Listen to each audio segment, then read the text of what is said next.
চাপে রাখার কৌশল আজকে যথেষ্ট উত্তপ্ত বিজেপি শিবির। সুকান্ত মজুমদার আজকে মনোজ পন্থের গ্রেফতারির দাবি জানালেন। সুপ্রিম কোর্টে আবেদন করছেন তিনি যে কি করে হাইকোর্টের বৈঠকে মনোজ পন্থ বৈঠকে যোগ দিলেন, আর তা নিয়ে এফআইআর করে গ্রেফতার করার আবেদন, সুপ্রিম কোর্টের পদক্ষেপের আবেদন করলেন সুকান্ত মজুমদার। পাল্টা শশী পাঁজা কি বলছেন দেখুন।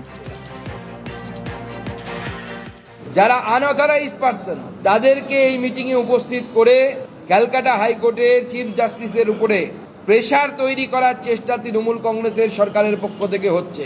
আমি মহামান্য সুপ্রিম কোর্টকে আবেদন জানাবো পুরো বিষয়টি তদন্ত করে দেখতে।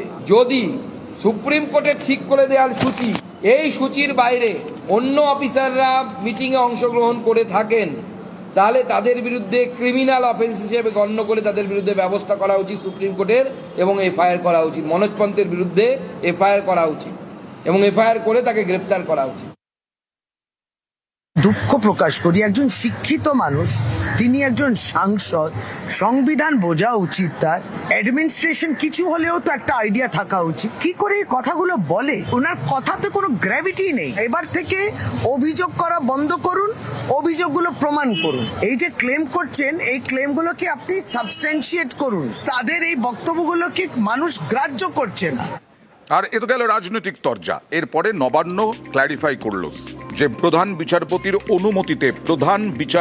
অনুমতিতে বৈঠকে মনোজ পন্থ, হাইকোর্টে বৈঠকে মনোজ পন্থ কেন প্রশ্ন তুলেছিলেন সুকান্ত এবং মনোজ পন্থকে গ্রেফতারের দাবি জানিয়েছিলেন, তার পাল্টা বিবৃতি নবান্নর।